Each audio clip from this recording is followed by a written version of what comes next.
하나님 말씀은 창세기 2장입니다. 창세기 2장 4절에서 17절까지 창세기 2장 4절에서 17절 말씀 한 목소리로 같이 읽겠습니다. 시작. 이것이 천지가 창조될 때에 하늘과 땅의 내력이니 여호와 하나님이 땅과 하늘을 만드시던 날에 여호와 하나님이 땅에 비를 내리지 아니하셨고 땅을 갈 사람도 없었으므로 들에는 초목이 아직 없었고 밭에는 채소가 나지 아니하였으며 안개만 땅에서 올라와 온 지면을 적셨더라. 여호와 하나님이 땅의 흙으로 사람을 지으시고 생기를 그 코에 불어넣으시니 사람이 생명이 되니라. 여호와 하나님이 동방의 에덴의 동산을 창설하시고 그 지으신 사람을 거기 두시니라. 여호와 하나님이 그 땅에서 보기에 아름답고 먹기에 좋은 나무가 나게 하시니 동산 가운데에는 생명나무와 선악을 알게 하는 나무도 있더라. 강이 에덴에서 흘러나와 동산을 적시고 거기서부터 갈라져 네 근원이 되었으니 첫째의 이름은 비손이라. 금이 있는 하윌라 온 땅을 둘렀으며 그 땅의 금은 순금이요 그곳에는 벨레니온과 호마노도 있으며 둘째 강의 이름은 기온이라. 구스 온 땅을 둘렀고 셋째 강의 이름은 히데겔이라. 아수르 동쪽으로 흘렀으며 넷째 강은 유브라데더라. 여호와 하나님이 그 사람을 이끌어 에덴 동산에 두어 그것을 경작하고 지키게 하시고 여호와 하나님이 그 사람에게 명하여 이르시되 동산 각종 나무의 열매는 내가 임의로 먹되 선악을 알게 하는 나무의 열매는 먹지 말라. 내가 먹는 날에는 반드시 죽으리라 하시니라. 아멘. 여러분 명절 잘 보내셨습니까? 네, 같이 인사 한번 하시죠. 뒤도 한번 보시고. 예. 여러분 건강한 모습 다시 보니까 반갑습니다. 네. 우리가 창세기를 지금 보고 있는데 창세기 1장을 보면 하나님의 창조하신 내용들이 쭉 나오는데 2장을 보면 다시 하나님의 창조에 대해서 이야기를 또 해요. 그래서 하나님의 창조가 뭔가 조금 이것을 보면 1장과 2장을 보면 이 순서가 뒤죽박죽 된 것처럼 이렇게 보일 때가 있어요. 그런데 이것을 잘 이해해야 돼요. 하나님의 창조를 먼저 말을 하고 그 창조의 그 내용 속으로 들어가서 다시 또 창조를 설명하고 있는 부분이에요. 2장은. 그래서 2장 4절부터의 말씀을 보면 에덴 동산을 창설하셨다고 나와요. 에덴 동산. 그리고 거기에 사람을 살게 하신 내용이에요. 오늘 내용이 그 내용인데 강이 쭉 나오죠. 우리가 듣지 못한 강이 있는데 유브라데라는 강은 지금도 있죠. 유프라테스 강이 있죠. 티그리스 강과 같이 그 이라크 그 경계로 흐르는 강인데 아무튼 비손과 기혼, 히데겔, 유브라데 이 강이 그 동산에서부터 흘러내렸다고 지금 설명을 하고 있어요. 에덴 동산에서부터. 그러니까 에덴 동산이 어디에 있는지 추정을 많이 하는데 그것은 꼭 중요하지 않을 것 같아요. 중요하지 않죠. 그것보다 지금 설명하고 싶은 건 뭐냐면 여러분 강이 있으면 항상 문명이 시작됐고 강이 있으면 사람들의 그런 도시들이 형성이 됐던 걸 우리가 알 수가 있어요. 실제로 그 나일강이죠. 이집트에 있는 나일강을 가보면 그 나일강이 굉장히 수량이 많아요. 풍부해요. 그 나일강을 중심으로 해가지고 제가 정확하게 기억은 못하는데 아마 반경 한 30km. 그러니까 나일강을 중심으로 해가지고 좌우로 30km 지점까지는 도시가 형성이 되어 있어요. 그래서 거기까지는 농사도 져요. 그런데 그 이후에는 완전히 불모지예요. 사막이에요. 거기 가서 보면서 참 특이했어요. 이렇게 강이 있는 지역을 설명하는 이유는 뭐냐면 그만큼 그 지역이 풍성했음을 설명하고 있는 거예요. 풍성하고 여기 내용에도 보면 동산 안에는 각종 나무들과 그 열매로 가득했어요. 바로 그 안에 사람을 만들어서 살게 하시는 거예요. 하나님께서. 땅의 흙을 취한 것은 사람이 천상의 존재가 아니라 다른 동물들과 마찬가지로 다를 것 없는 피조물이라는 것을 강조를 하고 있어요. 사람은 피조물이다. 땅의 흙을 취했다라는 것은 피조물임을 강조하고 있는 거예요. 그런데 동시에 사람은 하나님의 생기를 받아서 생명이 되었어요.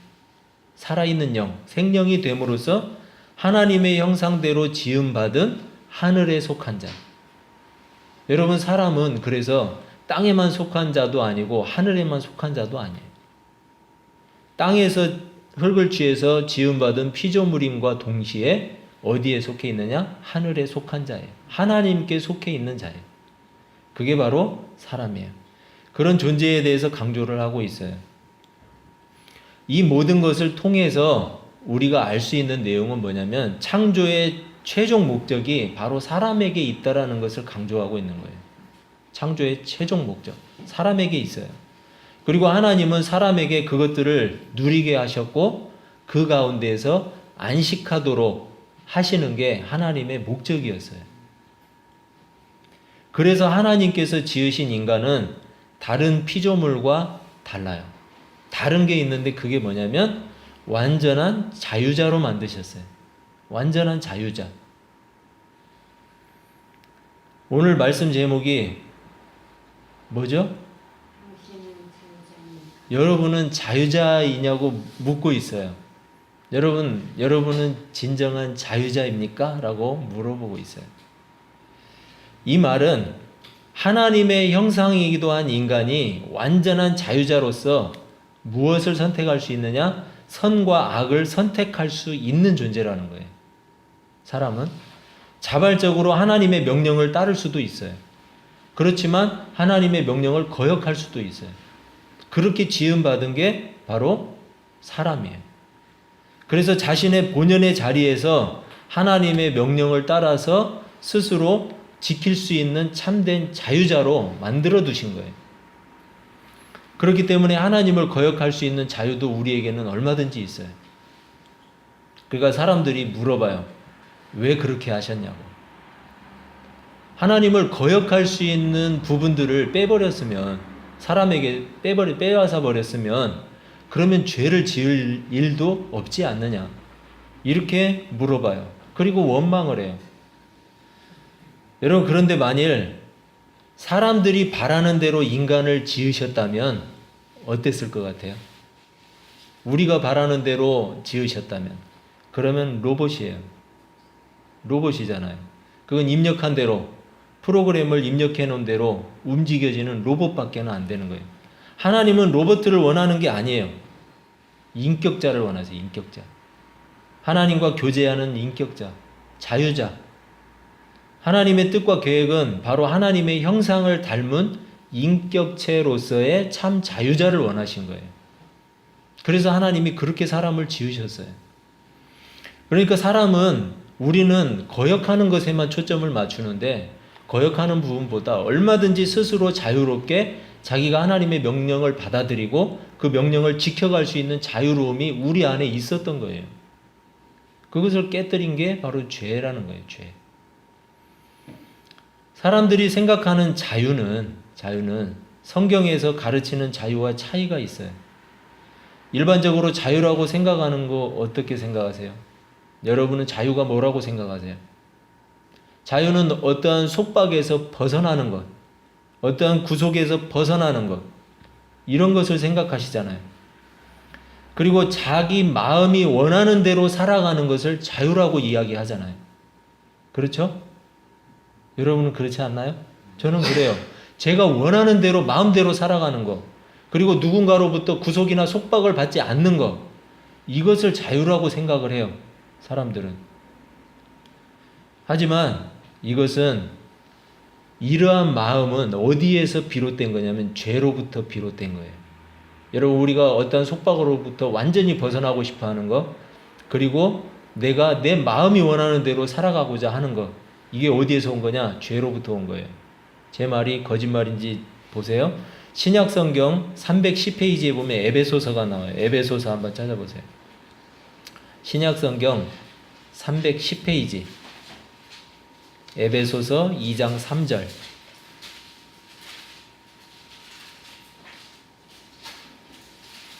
에베소서 2장 3절 말씀. 네, 310페이지 정도에 있어요. 에베소서 2장 3절 같이 한번 읽어보겠습니다. 시작. 전에는 우리도 다 그 가운데서 우리 육체의 욕심을 따라 지내며 육체와 마음에 원하는 것을 하여 다른 이들과 같이 본질상 진노의 자녀이었더니. 아멘. 여러분, 우리의 육체와 마음이 원하는 것을 따라서 살아가는 게 본질상 어떤 자녀이었더니 진노의 자녀라는 거예요. 진노의 자녀. 죄에 빠져버려가지고, 죄에 빠져서 하나님을 거역해버리고 우리의 육체가 원하고 마음이 원하는 대로 살아갔더니 그게 곧 어떤 자녀다? 진노의 자녀다. 하나님의 자녀가 아니에요. 진노의 자녀.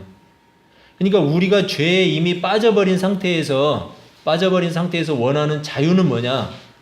하나님의 구속으로부터 벗어나고자 하는 거예요. 하나님의 그 구속으로부터 벗어나고자 하는 거예요. 여러분, 하나님의 구속은 노래에도 보니까 뭐 아름다운 구속인가 뭐 그런 것도 있던데, 하나님의 구속은 아름다운 구속이에요. 여러분, 인간을 속박하고자 하는 게 아니에요. 하나님의 구속은 인간을 자유롭게 하고자 하는 구속이에요. 말씀을 조금 더 볼게요. 성경이 말하는 자유는 적극적인 자유예요. 적극적인 자유.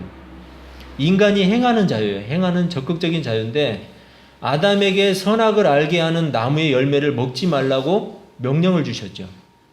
그래서 사람들은 이것을 속박이라고 생각해요. 맞아요. 속박이에요. 단순한 금지 명령은 그런데 아니에요. 우리는 금지 명령에만 너무 초점을 맞춰요. 여러분, 에덴 동산 안에 많은 나무가 있었는데 그 중에 동산 중앙에 생명나무와 그리고 선악을 알게 하는 나무가 있었다고 설명을 해요. 그런데 아담에게 지금 너는 이 수많은 나무 중에 모든 것을 다 네가 열매로 먹어라. 그런데 선악을 알게 하는 이 나무만큼은 손대지 마라. 이렇게 이야기를 했어요. 여러분, 우리나라에는 여러분 버섯 좋아하시죠? 건강에도 좋은 버섯. 우리나라에는 식용버섯이 엄청나게 많아요. 저도 그렇게 많은지 몰랐는데 1550종이 있대요. 그렇게 많나요? 내가 먹어본 건 몇 가지 안 되는 것 같은데. 그런데 아무튼 이렇게 많대요. 많은데 그 가운데에서 제가 퍼센테이지로 따져보니까 약 3.5% 정도의 독버섯이 있어요. 3.5%. 여러분, 3.5% 얼른 수치로 안 되지만 미미한 거예요. 별로 없어요. 우리가 모든 식용버섯을 마음껏 먹어도 돼요. 그런데 이 독버섯을 먹으면 안 되겠죠. 독버섯을 먹고 가끔 좀 위험한 상황에 가는 사람들도 있는데, 누군가 우리에게 이렇게 말한다고 한번 생각을 해보세요. 여러분, 여기 버섯이 많이 있습니다. 여기에는 식용버섯도 있고 독버섯도 있습니다.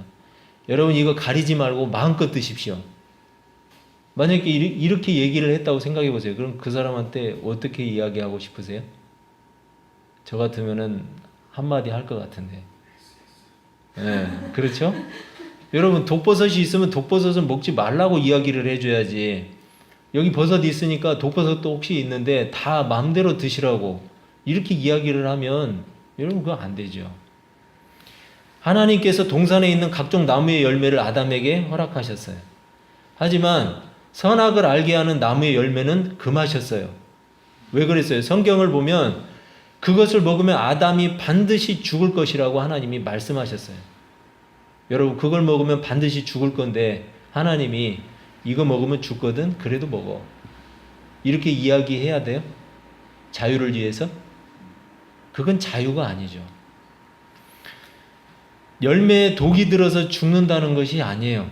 여기에서는 선악을 알게 하는 나무의 열매를 따먹었을 때 바로 죽지 않았죠. 그 열매에 독이 들었기 때문에 그런 게 아니에요. 여러분, 여기에서 말하는 영적인 의미가 있어요. 영원한 생명과 참된 안식, 그 복을 잃어버린다는 뜻이에요. 영원한 생명에 이를 수가 없어요. 그리고 참된 안식을 가질 수가 없는 거예요.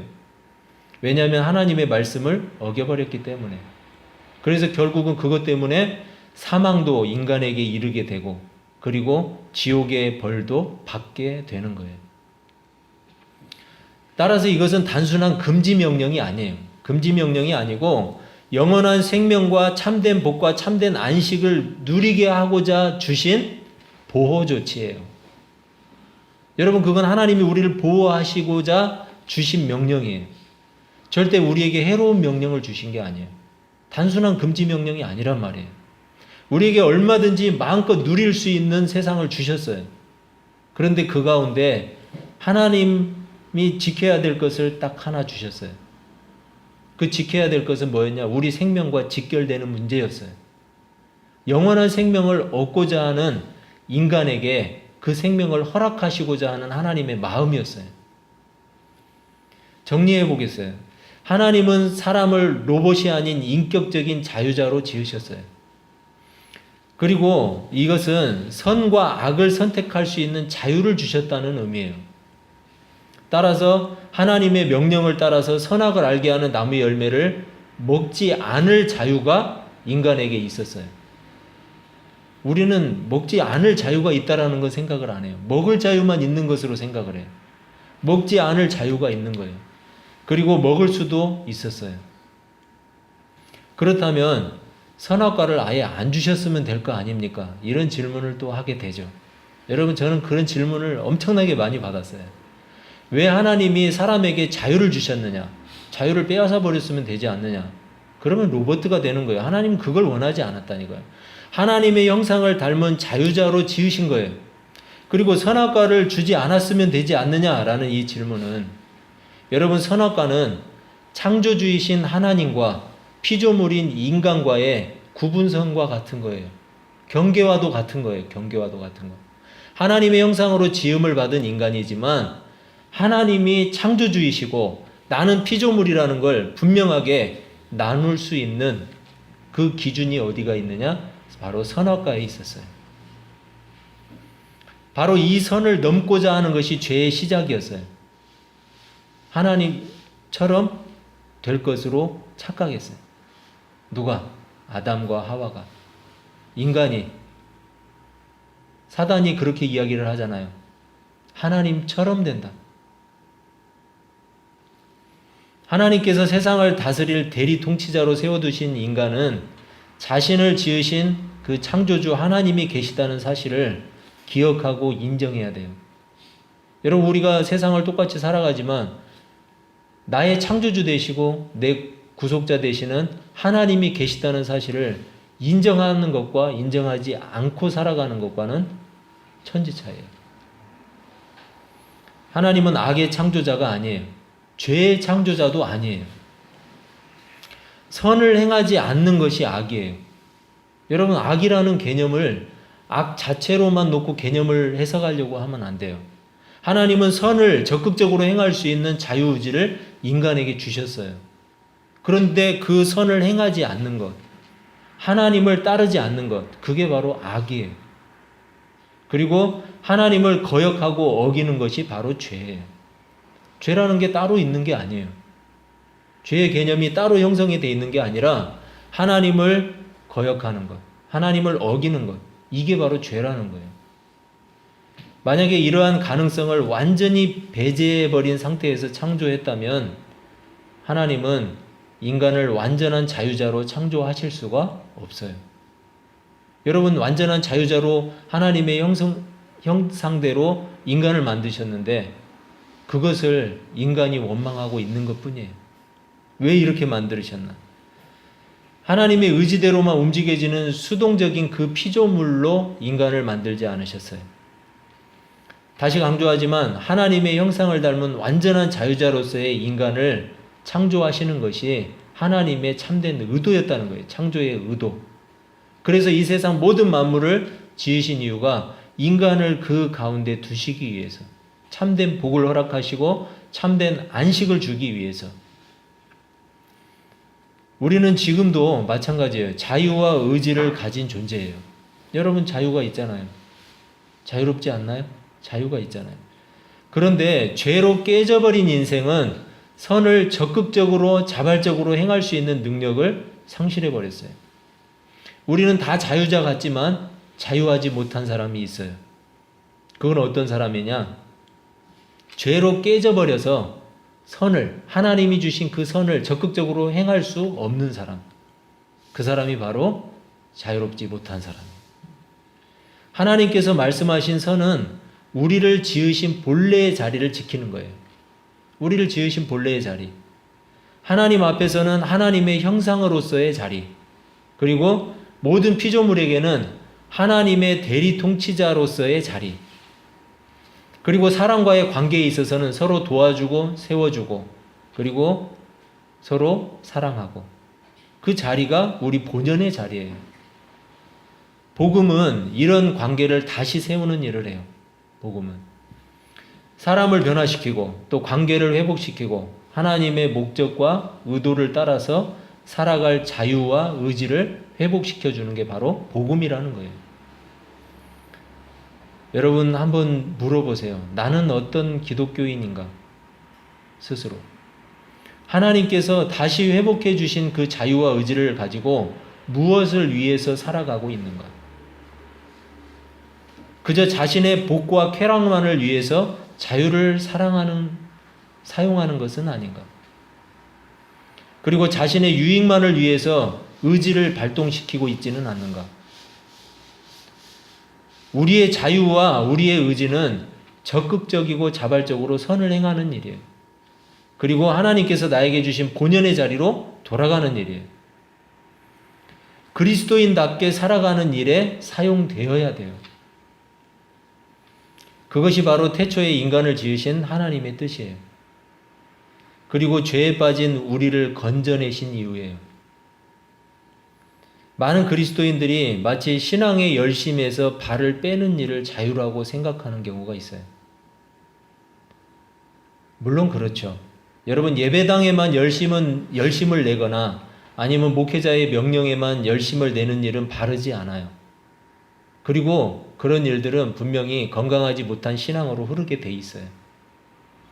왜냐하면 열심을 내야 할 대상이 잘못되었기 때문에 그래요.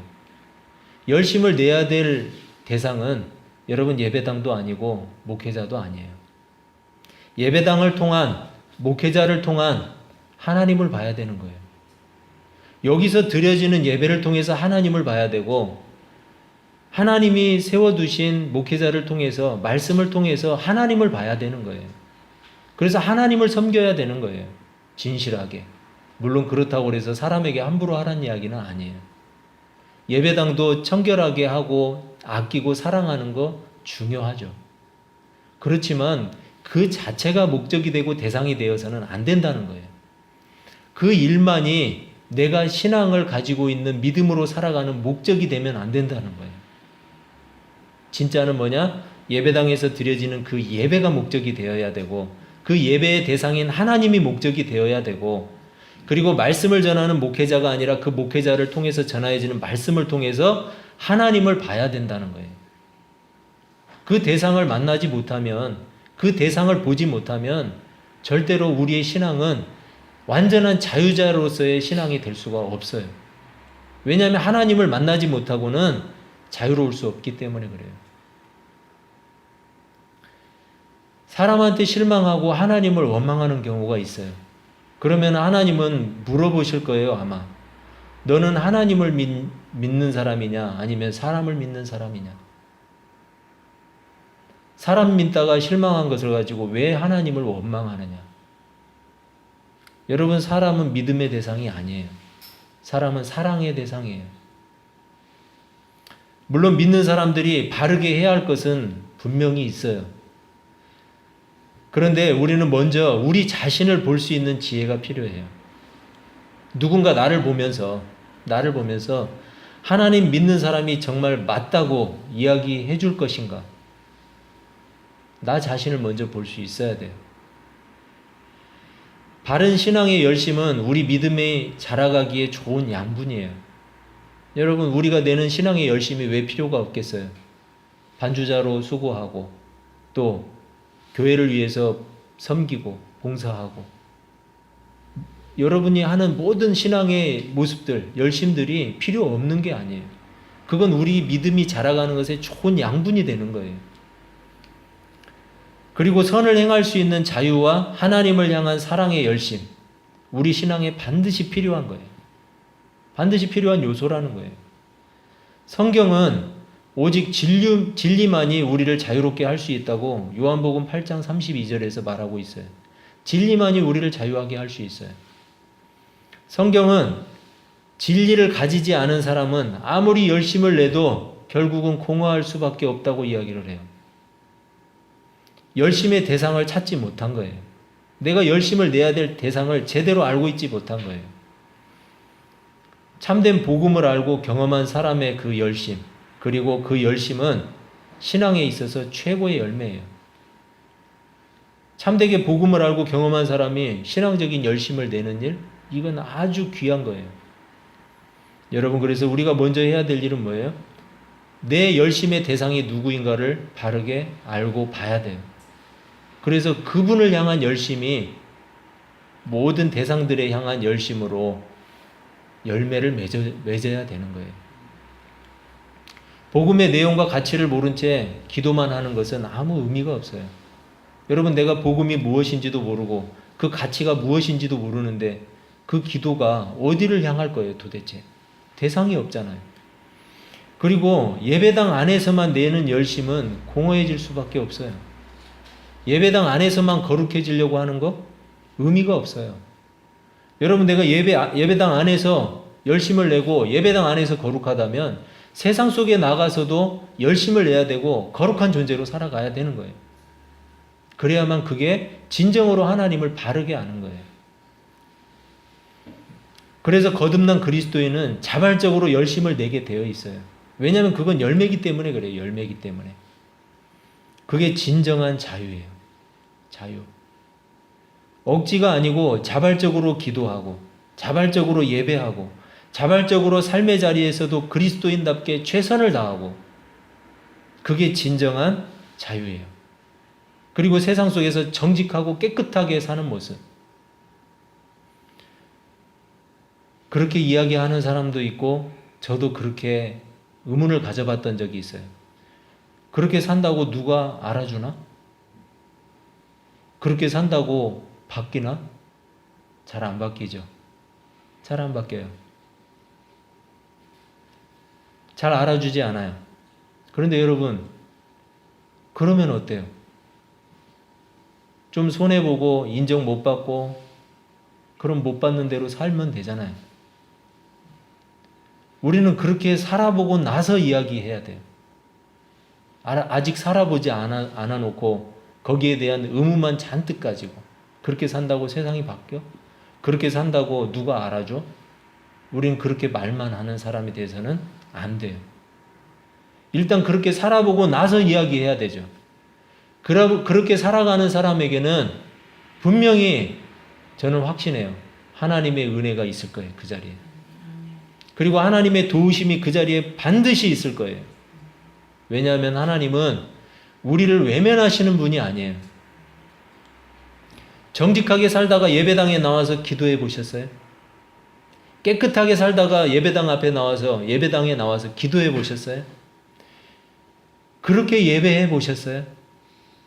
여러분, 그 자리에는 눈물이 있고 감격이 있고 은혜가 있어요. 왜냐하면 하나님은 바로 그런 한 사람, 그런 자유자를 통해서 영광을 받으시는 것을 기뻐하시기 때문에 그래요. 하나님은 그런 사람을 절대로 내버려 두지 않아요. 사람들은 또 물어봐요. 그렇게 사는 사람이 세상에 어디 있냐고. 그리고 그렇게 산다고 뭐가 다르냐고. 별로 다르지 않을 수도 있어요. 여전히 가난하게 살 수도 있고 여전히 불편하게 살 수도 있어요. 어떤 사람은 그렇게 사는 것이 불가능하다고 말하는 사람이 있어요. 하나님의 말씀을 따라가서 살아가는 것은 불가능하다. 그런데 우리 솔직하게 한번 이야기해 볼까요? 여러분, 그렇게 살아가는 것이 어려운 것이 아니고 그렇게 살아갈 용기가 없는 거잖아요. 그렇죠? 맞잖아요. 우리는 그렇게 살아가는 게 어렵다고 이야기해서는 안 돼요. 그렇게 살 용기가 없는 거예요. 왜냐하면 그렇게 살다가 나만 손해보고 나만 가난해지고 나만 힘들어질까봐 못하는 거예요. 그런데 제가 아는 하나님은 그렇게 사는 사람 절대로 내버려 두시는 하나님이 아니에요. 그렇게 살아서 복 받는 사람을 보기 어려운 이유가 있어요. 그렇게 살아가는 사람이 없기 때문에 그래요. 여러분, 전국적으로 문 닫는 교회가 참 많다고 그러죠. 문 닫는 교회가 많대요. 여러 가지 이유가 있겠지만 목회자 본인이 생각하는 부흥이 없어서 문 닫는 그런 싹뿐 말고 정말 정직하게 교회하고 정직하게 목회하다가 문 닫는 교회가 있다면 하나님이 기뻐하실 거예요. 저는 그렇게 생각해요. 문 닫는 것은 사람이 보기에는 하나님의 뜻이 아닐 것 같지만 여러분, 저는 정직하게 목회하고 정직하게 교회하다가 문 닫는 것 하나님이 기뻐하실 거라고 생각해요. 여러분, 하나님 살아계심을 정말로 믿나요? 그렇다면 눈물을 흘리면서 씨를 뿌리는 사람들이 되시기를 바랍니다. 시편 말씀이에요. 눈물을 흘리며 씨를 뿌리는 자는 기쁨으로 거두리로다. 울며 씨를 뿌리러 나가는 자는 반드시 기쁨으로 그 곡식단을 가지고 돌아오리로다. 아직은 죄의 영향력 아래 살면서 포로와 같은 이 땅의 삶을 살아가요. 우리는 이미 하나님의 나라를 약속받은 하늘의 시민권이 있는 사람들이에요. 여러분, 포로와 같은 이 땅을 살아가지만 우리의 시민권이 어디에 있다고요? 저 하늘나라에 있어요. 하나님의 뜻대로 살아가는 일은 이 세상의 시각으로 보면 어리석은 일이 될 수도 있어요. 하지만 정말로 하나님이 살아계심을 믿는다면 눈물을 흘리면서 씨를 뿌리는 지혜로운 인생이 되어야 돼요. 왜냐하면 우리에게는 그 눈물을 닦아주실 하나님이 계시기 때문이에요. 여러분, 그것을 믿는다면 내가 조금 불편하고 눈물 흘리는 거 하나님 뜻을 위해서라면 감당해야죠. 진정한 자유는 하나님의 뜻을 외면하지 않고 자발적으로 그리고 적극적으로 하나님 아버지의 뜻을 이 땅 가운데 실천하면서 자신의 자리를 지켜가는 것, 이게 진정한 자유예요. 그렇지 않은 모든 자유와 의지는 짝퉁이에요. 그리고 또 하나는 거듭나지 못한 거예요. 거듭나지 못하면 하나님 나라에 들어갈 수가 없다고 요한복음 3장에서 예수님이 말씀하세요. 여러분, 마지막으로 말씀 한 번만 찾아볼게요. 요한복음 3장을 한번 찾아보겠습니다. 신약 144페이지에 있어요. 신약 성경 144페이지 요한복음 3장 3절에서 5절.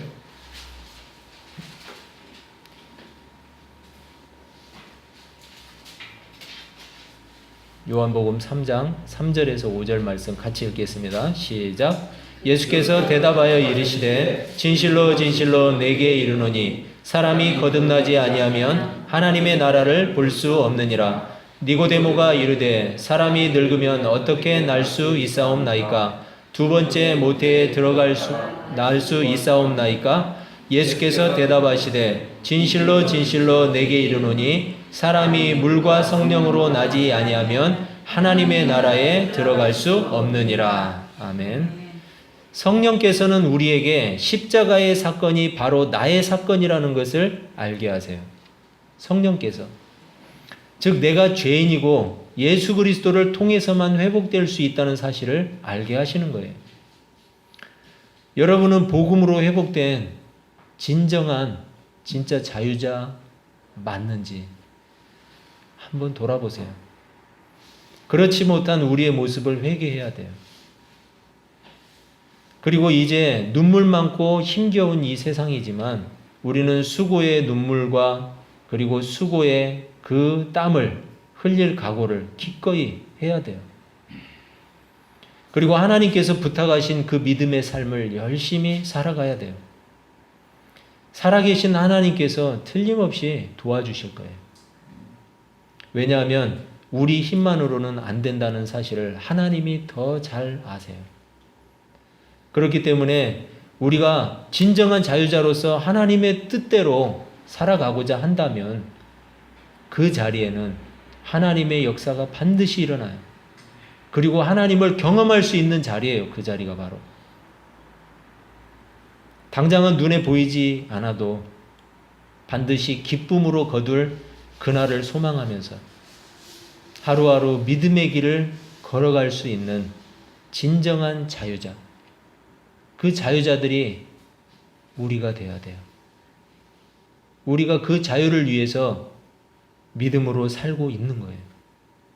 여러분, 오늘 창세기 말씀을 통해서 하나님은 사람을 그 동산 안에 두시고 참된 복을 허락하시고 참된 안식을 허락하기를 원하셨어요. 그런데 그 자리에서 원하신 하나님의 뜻은 뭐였느냐? 진정한 자유자로서의 인간.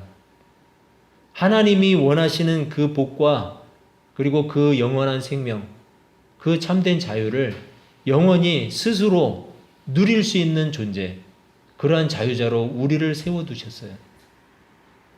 그렇기 때문에 하나님이 이제 복음을 통해서 예수 그리스도를 통해서 우리를 회복하신 이유는 뭐냐? 바로 그 자리로 돌아가기를 원하시는 거예요. 그렇다면 우리에게 정해진 길은 분명해요. 진정한 자유자로서 이 땅을 살아가면서 하나님의 뜻이라면 그것이 나의 마음과 조금 어긋나고 세상과 어긋날지라도 그게 하나님의 뜻이라면 그 길을 걸어갈 수 있어야 돼요. 그럴 용기가 바로 우리의 믿음이라는 두 단어로 표현될 수 있는 거예요. 여러분, 그런 믿음의 사람으로 진정한 자유자로 이 한 주간도 살아가시기를 바랍니다. 우리가 그러한 자유를 가지고 살아갈 때 하나님이 정말 기뻐하실 거예요. 그러한 삶을 이 한 주 동안 온전히 누릴 수 있기를 주님의 이름으로 축복합니다. 기도하겠습니다.